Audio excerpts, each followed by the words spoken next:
Bien, bienvenidos a nuestra clase complementaria. Entonces, como vimos en las últimas clases, estuvimos estudiando la ecuación de estado dada por Van der Waals, esta ecuación que describe gases reales, lo que nos permitió en particular entender los distintos estados de la materia. Aprendimos que la presión como función de la densidad, o si quieren, como función del número de partículas, ya no era monótona, habían regiones en las cuales decrecía, en estas regiones era inestable, lo que nos llevó a la conclusión de entender que si eso era así, entonces el sistema tendría otros estados, otras fases. Ese es el resultado principal que descubrimos haciendo ese tipo de análisis. Entonces, como ven, el fondo que escogí esta vez un poco está pensado en eso, como vemos un poco el frío y bajas temperaturas. La pregunta es por qué, y eso es lo que quiero dedicar esta clase complementaria, además agregaré una última clase complementaria muy pronto acerca del movimiento browniano. Pero bueno, concentrémonos entonces en el frío y en los estados de la materia y por qué son interesantes. Entonces, para eso, lo primero, un simple recuerdo es, bueno, tenemos acá esta applet, un gas real, en la cual vemos que el potencial de interacción está ilustrado acá, y vemos que estamos a una suficientemente alta temperatura y presión. Este es el diagrama de fase. Esto permite decir que tenemos gases, líquidos y sólidos. Como vemos, estamos por acá. Y vemos esencialmente que las partículas entre ellas no están correladas, se mueven libremente. Eso es típicamente lo que hace un gas, hasta ahora lo que hemos discutido, pero debido a que está este potencial de interacción, puede ocurrir que partículas se acerquen suficiente y queden en un estado ligado. Ahora, si la energía térmica que tiene es mucho más grande que esta energía, entonces esencialmente no ven este estado ligado. Pero entonces, ¿qué pasa cuando bajamos un poco la temperatura? Por ejemplo, ahí estamos bajando. Entonces, al bajar la temperatura, lo que deberíamos observar, veamos un poco, podemos observar que algunas, si miran con cuidado, algunas partículas, por ejemplo, esas que están ahí, tenemos tres que están más o menos ligadas, o veamos si vemos otro par ligado, ahí vemos otro par ligado. Si miran con cuidado, verían que hay algunas partículas que no se mueven libremente, sino que se mueven de a pares. ¿Ok? De hecho, acá abajo hay varias ligadas, pero también lo podemos ver arriba. Si bajamos aún más la temperatura, este efecto va a ser más evidente. Lo vamos a bajar aquí, por ejemplo. Entonces, si miran aquí, ven esas tres partículas se mantienen juntas, obviamente cuando la colisión otras se separan, pero vemos de nuevo tres partículas juntas. Y por lo tanto, aquí estamos en presencia de ¿qué? Bueno, una especie de gas. Y acá tenemos partículas que más o menos desordenadamente se mantienen cohesionadas. Ese tipo de estado de la materia hablamos entonces que es un líquido. Entonces, en este caso tenemos un líquido y por acá arriba tenemos un gas. Tenemos coexistencia de, si quieren, líquido con un gas. Ahora sí, enfriamos aún más el sistema, volvemos a tener una nueva transición de fase, y la estamos viendo ya claramente, y en este caso vemos que voy a subir un poquito la temperatura. Ok, aquí vemos, bueno, lo voy a subir un poco para que se vea más interesante. Vemos entonces, ok, está más o menos cerca, bueno, quizás además agregar más partículas. Vemos que la fase abajo está desordenada, podemos seguir agregando algunas partículas más. Y vemos que, bueno, ahí si bajo la temperatura, vemos que ya las partículas entre ellas están fuertemente correladas, es decir, que si tomo una partícula y otra, más o menos se mantienen juntas todo el tiempo. En cambio, cuando estábamos en la fase líquida, eso no era así. El sistema era tal que las partículas estaban juntas, pero después de un rato se olvidaban. En cambio, acá vemos que más o menos se mantienen durante mucho tiempo y en general las partículas cercanas. Eso es lo que llamamos entonces una fase gaseosa. Pero es sólida, perdón. Pero lo interesante de todo lo que les estoy mostrando es preguntarse cómo lo que acabo de hacer es muy simple, el llegar y bajar la temperatura y vemos las distintas fases, o calentar, digamos, si uno viene y le inyecta calor a este sistema, entonces podemos pasar y ver otras fases de la materia. Entonces, en esta parte de acá, bueno, tenemos inicialmente una fase sólida, como vemos ahí, si yo, por ejemplo, cambio los parámetros, aquí está una fase líquida, donde vuelvo a insistir, las partículas entre ellas, su correlación es, digamos, es muy débil, no se ve mucha, o en una fase gaseosa donde realmente no tenemos correlación. Pero lo que quiero ilustrar y el fondo que ilustre la discusión que vamos a hacer hoy es cómo podemos enfriar un líquido, y en particular nos vamos a interesar en un líquido muy importante que es el aire, porque aquí simplemente uno coloca hielo, pero si yo colocara esta imagen un hielo, uno dice, bueno, esto va a llevarlo a 0 grados Celsius más o menos, o como en el caso, no sé, los pocos grados Celsius que tiene bajo cero que tenemos en la montaña. Pero la pregunta es, ¿cómo podemos llegar? Recuerden que la temperatura de 0 grados Celsius corresponde a 273 Kelvin. Y por lo tanto uno se pregunta, bueno, ¿será posible seguir y seguir y seguir enfriando un sistema? Y la respuesta no es tan obvia. ¿Ok? La respuesta es cómo lo hacemos, qué tipo de procesos podemos hacer para hacer esto de enfriar, eh, por ejemplo, líquidos, en lo que llamamos criogénesis. Y esta criogénesis de poder de enfriar cosas es muy relevante para muchas aplicaciones tecnológicas. Entonces vamos a ver un pequeño video donde vamos a discutir acerca de cómo se hace eso y en particular el líquido en el cual nos vamos a centrar es en particular el aire. Cómo podemos tomar el aire y hacer aire, si quieren, líquido y después aire sólido. Bien, entonces veamos este video. Bajas temperaturas. Estoy un poco acatarrado, así que he pensado que puedo comenzar esta mañana haciéndome una taza de té. Como ven, va a ser un té helado. Que una cosa sea caliente o fría depende de cómo se la considere. Y sin embargo, sabemos que es fácil calentar algo y realmente difícil enfriar cosas. Por ejemplo, conocemos el fuego desde que Prometeo desató el secreto mucho antes de los albores de la historia. Pero el refrigerador es poco más antiguo que nuestros abuelos. Nuestra tarea en la actualidad es encontrar la manera de enfriar las cosas. Y por cierto, ¿cómo de frío es el frío? El contenido de esto se encuentra a una temperatura tan baja que incluso el propio aire se licúa. Eso es frío de verdad. Hoy descubriremos la forma de conseguirlo. Estas máquinas extraordinarias hacen maravillas con el más común de los gases de la atmósfera, el aire. Es la materia prima de esta planta, el aire urbano de un moderno entorno industrial. Estas máquinas comprimen ese aire y consecuentemente también lo calientan. Después el aire es enfriado por primera vez. Y antes de que estas máquinas terminen con el proceso, el aire mismo será comprimido y enfriado más hasta 4 veces. Por último, dentro de esta columna, el aire, ordinariamente una mezcla incolora e inodora de nitrógeno y oxígeno en su mayor parte, será transformado. Y finalmente, el aire será líquido. El aire pasa por una serie de filtros y en el proceso, antes de hacerse líquido, se ha bajado muchísimo su temperatura. Y cuando sale líquido, puede estar lleno de sorpresas. El oxígeno líquido parece refrescante, pero nadie estará lo suficientemente loco como para bañarse en él. Su temperatura es de 186 grados centígrados bajo cero. En el proceso de licuar el aire, las apariencias pueden engañar. Por ejemplo, a presión y temperatura normales, el agua es un líquido y el aire es un gas invisible. Pero a las temperaturas que se manejan aquí, el aire es líquido. Su vapor se puede ver fácilmente. El agua se convierte en sólido bajo el sol de mediodía.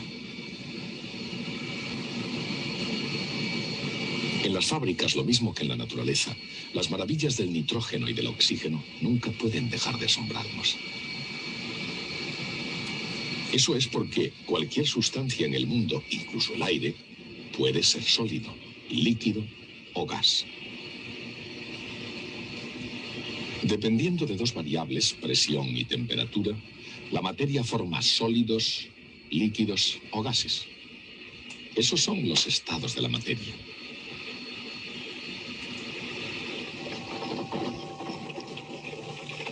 Hace unos 150 años, Michael Faraday dio la primera explicación racional sobre los estados de la materia.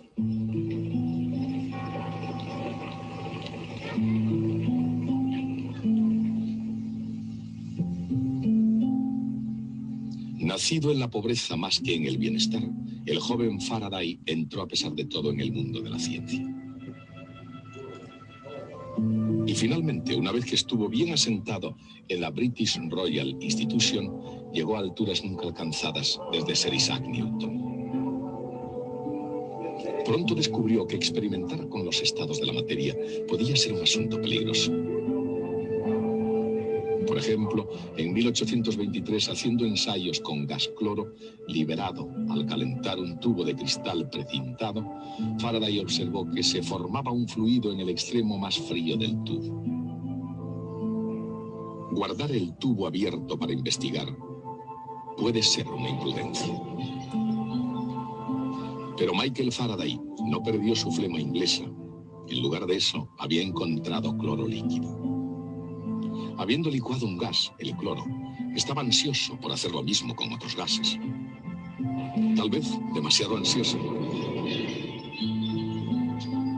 Pero a pesar de las presiones de su trabajo, Michael Faraday sobrevivió.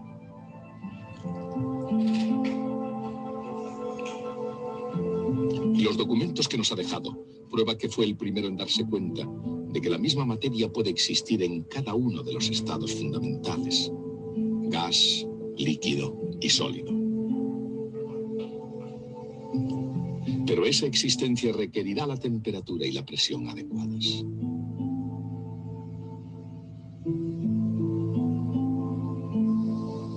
A baja temperatura, la materia es normalmente sólida, un estado en el cual las moléculas forman un retículo geométrico rígido, aunque muy de cerca se verían en continuo movimiento. A temperaturas más altas, los sólidos se funden y se vuelven líquidos. Ahora las moléculas están mucho menos ordenadas y se mueven fácilmente intercambiando sus posiciones.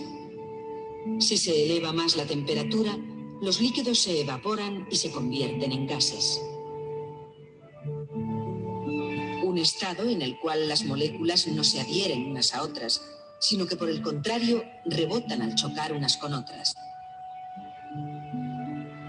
Las temperaturas a las que ocurren esos cambios de estado dependen para cada sustancia de la presión.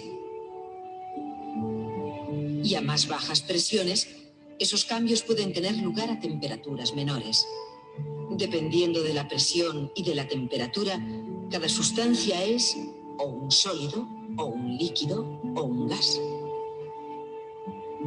Pero solo hasta cierto punto, el punto crítico. Por encima de ese punto crítico de presión y de temperatura, el líquido y el gas ya no existen como estados separados de la materia. El punto crítico, que es diferente para cada sustancia, fue descubierto por un físico parisino, Charles Cagnard-Latour.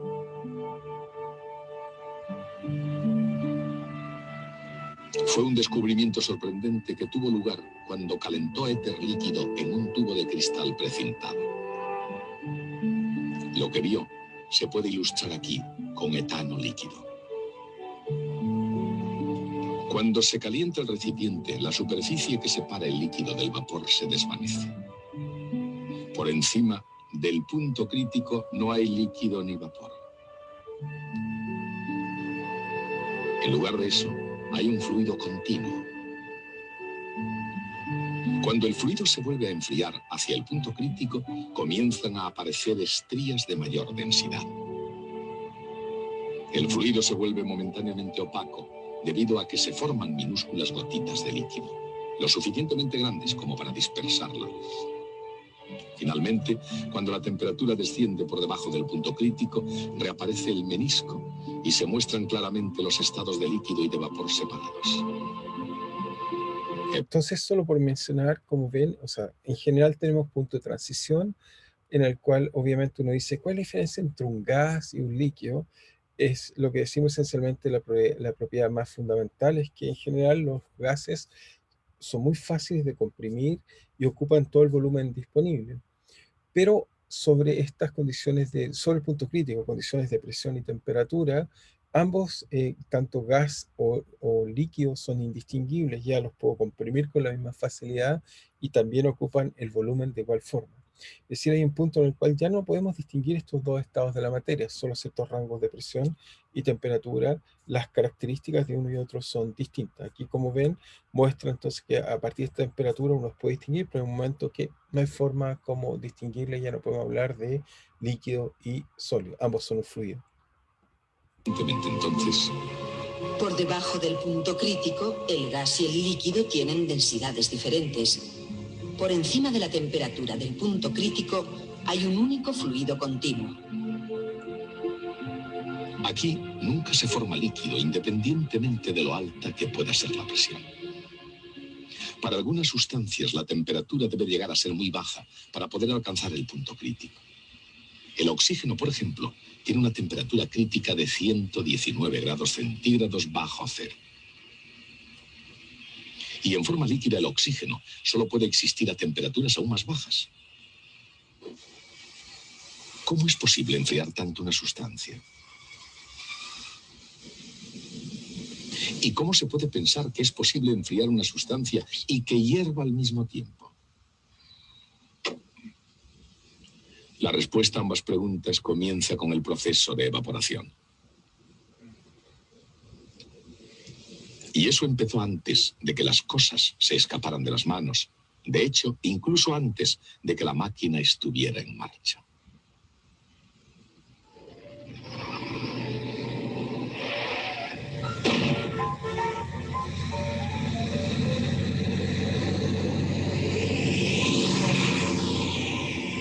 Cuando el motor está frío, el agua en el radiador se encuentra a la presión normal y más o menos a temperatura ambiente. Todavía es un líquido.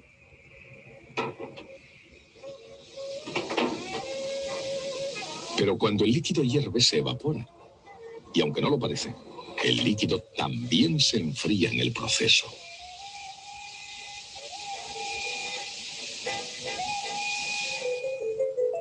Frías, tranquilas y más o menos agrupadas, las moléculas dan vueltas lentamente. Al ser calentadas, se mueven más deprisa.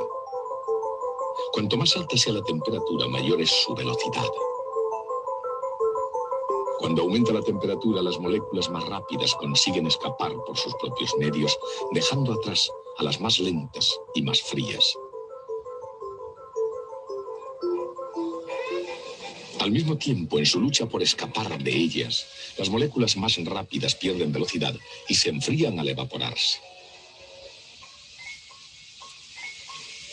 Tanto el vapor como el líquido que queda se enfrían por el proceso de evaporación.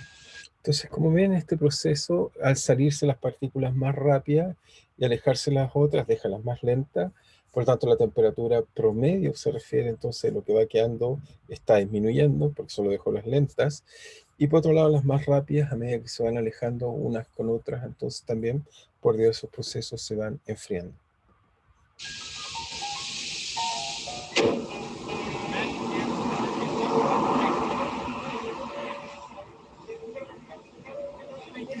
Aparentemente puede haber en ello un cierto aire de irrealidad.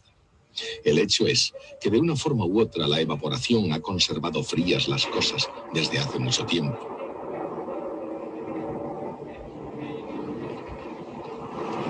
Por ejemplo, consideremos a Leonardo da Vinci, un genio en cualquier tema que tuviera algo que ver con el aire.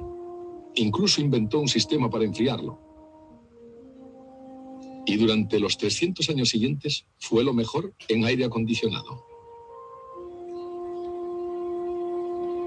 Incesantemente a lo largo de la historia, científicos tales como Michael Faraday continuaron buscando procedimientos para enfriar realmente las cosas. Y en el siglo XIX encontraron uno en el dióxido de carbono. Así, el primer gran paso desde la temperatura ambiente hasta una temperatura baja no resulta difícil de dar. Está relacionado con las propiedades particulares del dióxido de carbono. La temperatura crítica del dióxido de carbono es algo superior a la temperatura ambiente.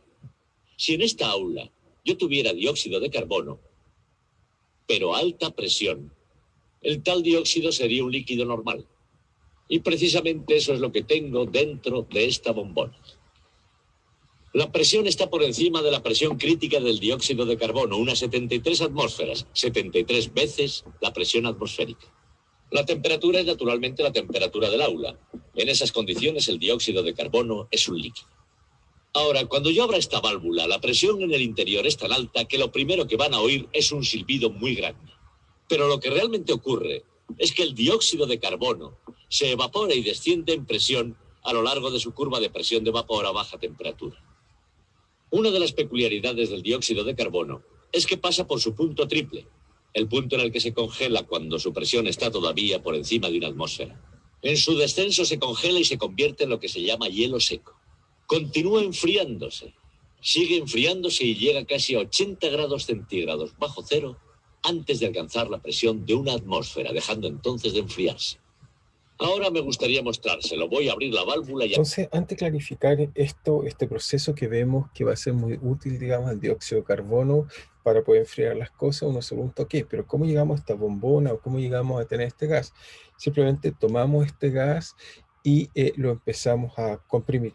¿Ok? Comprimir simplemente mecánicamente podemos apretar y comprimir algo, y al comprimirlo entonces lo llevamos y en este caso lo podemos licuar, y entonces cuando ya tenemos el licuado a estas presiones tan altas, al ponerlo en contacto, entonces va a ser este proceso de que va a tener que fluir, llegar a temperaturas muy bajas, con las cuales entonces nos va a servir de mecanismo de refrigeración de otros gases. Alcanzaremos menos 80 grados. No se asusten que esto va a hacer ruido.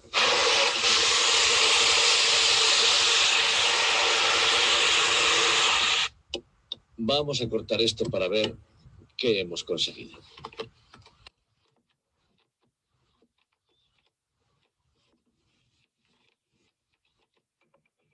Aquí lo tienen, mírenlo, esto es hielo seco. No ha sido muy difícil obtener este descenso de temperatura. Una vez hecho esto, sin embargo, fue una tarea ardua conseguir bajar hasta la temperatura del aire líquido. E incluso el aire líquido no era el final. Había llegado el momento para que Faraday pusiese su atención en la tarea, independientemente de lo larga y dura que ésta fuera. El descubrimiento del dióxido de carbono era algo más que un simple hecho. Era la inspiración que necesitaba para continuar con su trabajo de licuar gases. Más tarde, cuando encontró tiempo para tomar nota de sus conclusiones, el mundo científico tomó buena nota. Había bajado la temperatura de los gases en un baño de hielo seco y éter. Cuando estaban fríos, los había comprimido a una presión 40 veces la de la atmósfera. Michael Faraday había licuado todos los gases conocidos, excepto el oxígeno, el nitrógeno y el hidrógeno. La licuefacción de estos gases requeriría enfriarlos por debajo de sus temperaturas críticas, que están muy por debajo de la temperatura del hielo seco. Y aunque Faraday no diera el paso siguiente, había mostrado la dirección correcta: un enfriamiento paso a paso llamado proceso en cascada. Y al igual que el agua que cae de un nivel a otro, la licuefacción tiene lugar en una cascada de temperaturas descendientes. Un líquido sirve como baño para otro, enfriando a su vez al siguiente. La licuefacción del oxígeno necesitaría pasos adicionales. Uno de los más importantes fue la invención del intercambiador de calor. El intercambiador de calor consta de dos tubos largos, uno al lado del otro, y comienza a funcionar cuando un fluido frío entra por un extremo y al mismo tiempo un fluido caliente entra por el otro extremo del segundo tubo. A medida que el fluido caliente avanza, encuentra su paso el fluido frío. Moviéndose en direcciones opuestas, el fluido caliente sale a casi la misma temperatura a la cual entra el fluido frío. Lo contrario ocurre al fluido frío, que sale caliente. Luego, evidentemente, los fluidos han intercambiado sus temperaturas. Este intercambio de calor a contracorriente, como se muestra aquí por este zigzag en el diagrama del fluido, yace en el corazón del proceso de licuefacción. El intercambio de calor hace posible actualmente licuar miles de litros de oxígeno y nitrógeno cada día. Pero históricamente, en la búsqueda en zigzag de temperaturas bajas, aunque el intercambiador de calor fue una gran idea, no se llegaría al objetivo sin otro descubrimiento hecho por James Prescott Joule. Durante algún tiempo parecía que Joule hubiera tenido mala suerte ciertamente, a pesar de su descubrimiento de la ley de la conservación de la energía. Joule no era mirado como un científico totalmente serio.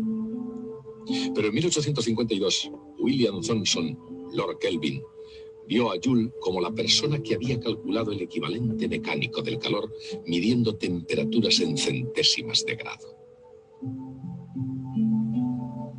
Y en esa visión, Thomson vio a Joule como un compañero valioso en el nuevo y excitante campo de la termodinámica. Y uniéndose ambos, como fuerzas creadoras en el desarrollo de la teoría de la conservación de la energía, fueron capaces de descubrir el efecto Joule-Thomson. Cuando un gas comprimido se calienta por encima de su temperatura crítica, las moléculas todavía se atraen unas a otras, pero esa atracción no es lo suficientemente fuerte como para licuar el gas. Sin embargo, aun cuando no exista líquido, cuando el gas se expande a través de un agujero o de una boquilla, siguen siendo aplicables los principios de la evaporación. Las moléculas que escapan disminuyen su velocidad y se enfrían en el proceso. En la actualidad, lo que Joule y Thomson descubrieron es básicamente el paso final en el enfriamiento y condensación de un gas comprimido. Entonces, para aclarar en este proceso, lo que hace, entonces tenemos en condiciones un poco extremas algún estado, y al dejar salir partículas, a pesar que está en condiciones muy fuertes de presión, digamos, y temperaturas bajas, entonces las partículas al salir, entonces van saliendo y quitando energía, y por lo tanto siguen enfriando el sistema. Enfriar no hay que olvidarse, simplemente es la energía media. Por lo tanto, si yo quito energía, si yo quito partículas, quito energía media. Ese es el principio o la idea simple que va a tener Joule y en este caso Kelvin. En su momento, se necesitaría de otro europeo emprendedor para convertir la licuefacción de los gases en un asunto práctico. Era un ingenioso alemán muy práctico llamado Carl von Linde. Su proceso, que utilizaba solamente aire, constituyó la plataforma para el futuro.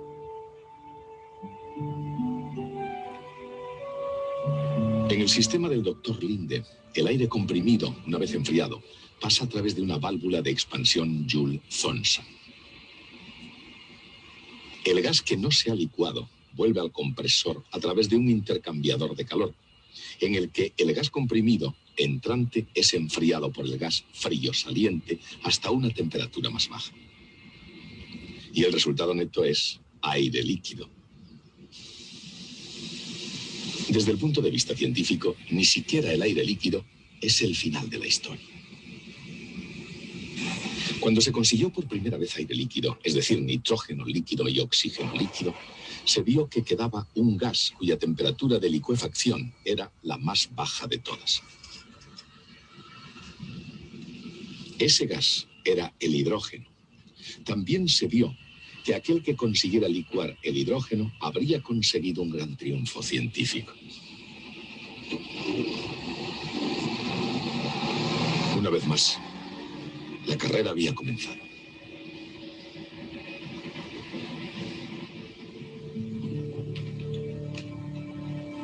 Un punto de partida fueron los campos de juego científico de Inglaterra, patria de la Royal Institution, que pueden tener una ventaja al principio. Después de todo, esos fríos salones británicos fueron la escena intelectual de Faraday, Crookes y Dave. Sir James Dewar ganó su título aquí. Aquí también merodeaba el fantasma extremadamente competitivo de Isaac Newton. En su paisaje pintoresco, los Países Bajos difícilmente parecían un buen punto de partida, pero Holanda es el país de la Universidad de Leiden.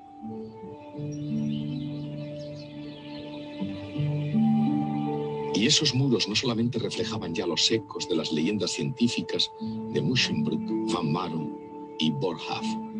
Este muro, tal vez el registro de los invitados más notables en la historia de la ciencia, reflejaría los logros científicos de nivel mundial durante las décadas venideras.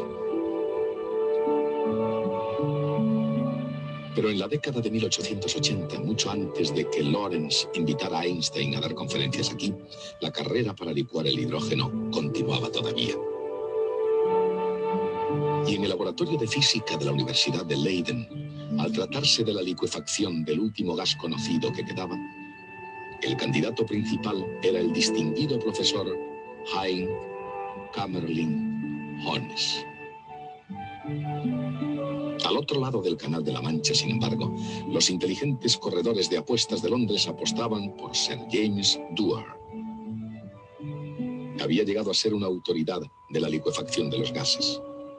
En un viernes dado sería capaz de levantarse a explicar precisamente por qué. En la Royal Institution, además de ser un ingenioso conferenciante, Dewar realizó muchos inventos de obligada referencia científica, entre otros, una variedad de recipientes de doble pared para conservar fríos los líquidos. En los círculos científicos, esos inventos pequeños y prácticos fueron conocidos como frascos de Dewars. Hoy se les llama más comúnmente termos. En cualquier caso, con la ayuda de esos frascos, James Dewar ganó la carrera en 1896. Fue el primero en licuar hidrógeno. No obstante, por otra extraña jugada de la historia de la ciencia, no licuó el último gas conocido.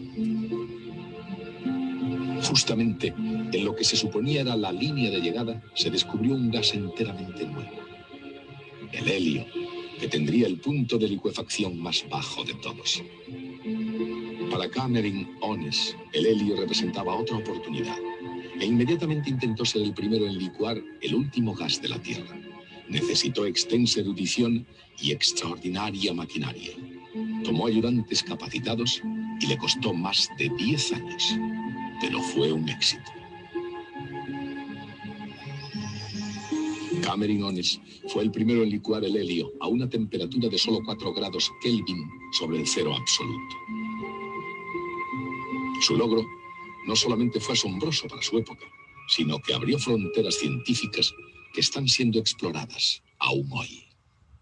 El aire líquido no es tan frío como el helio líquido, pero es suficiente para la mayor parte de las aplicaciones. Por ejemplo, puede cambiar drásticamente las propiedades de la materia ordinaria. Veamos un ejemplo. Tengo esta bombilla encendida por una corriente que pasa a través de este alambre de cobre. El alambre de cobre tiene una alta resistencia eléctrica y como consecuencia la bombilla apenas luce. Ustedes no pueden verla lucir, pero yo desde aquí doy fe de que está luciendo. Pero si tomo este alambre de cobre y lo introduzco en aire líquido, su resistencia eléctrica disminuirá de tal forma que verán fácilmente brillar la bombilla. Mírenlo. Hay muchas otras cosas que se pueden hacer también con aire líquido. Por ejemplo, la gente dice que hay que poner las flores en la nevera. Bien. El frío extremo del aire líquido no es que sea muy bueno para las flores. Voy a mostrárselo. Es bastante interesante que no cambie mucho su apariencia. Cuando las saco parecen exactamente las mismas, solo que un poco más quebradizas. Mira. Hay una cosa más con la que... Solo mostrar lo que acaban de ver, simplemente cómo se congela exactamente sobre como una especie de cristal, por lo tanto es muy fácil de romper, como romper vidrio. Ensayar a esta temperatura y es un balón de rugby. Hay gente que juega al rugby en climas increíblemente fríos, como el de Green Bay en Wisconsin, donde llegan a alcanzar los 40 bajo cero. Y eso me preocupa con frecuencia. No me preocupan tanto los jugadores. Después de todo, ellos cobran mucho por jugar a eso. Tampoco los aficionados, porque cualquiera que vaya a un partido en un día así se tiene merecido lo que le ocurra. Ni siquiera me preocupan los comentaristas, porque ellos están probablemente en el interior de una cabina detrás de una plancha de cristal totalmente a salvo. Lo que me preocupa de verdad es el propio balón. Porque tengo la impresión de que a estas temperaturas el frío puede causar un efecto absolutamente destructivo sobre el balón. Claro, es una estafa jugar con balones de madera.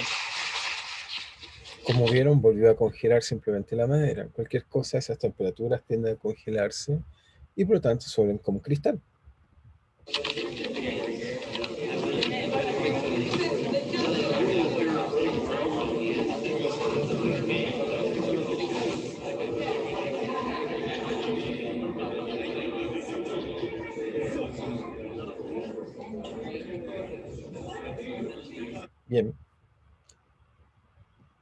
como vemos, hoy estuvimos hablando cómo bajar temperaturas y ese proceso muy útil que nos permite estudiar la materia en otras condiciones, donde el dióxido de carbono fue fundamental, el tubo de transmisión fue también, o el efecto que desarrollado, digamos, Joule y Kelvin, que nos permite esencialmente estudiar la materia en condiciones muy, muy extremas y poder entenderla. De hecho, hasta el día de hoy seguimos haciendo avances interesantes, como por ejemplo enfriar aún más gases y llevarlo a comportamientos muy distintos que llamamos, por ejemplo, el condensado de Einstein, donde la materia tiene comportamientos muy distintos a los que estamos habituados. Y esto no se basa en la idea simple de poder simplemente para enfriar tenemos que quitarle partículas, las cuales en cierto modo le van quitando energía al sistema y lo lleva a condiciones muy extremas. Pero bueno, desgraciadamente no tenemos el tiempo para hablar de estos líquidos cuánticos que tienen propiedades muy sorprendentes, como a veces ser superfluidos, superconductores, etcétera. Pero bueno, pero en otro momento poder estudiar y estimularlos, perdón, a que puedan avanzar en esta dirección. Nos estamos viendo pronto. Cuídense, nos vemos.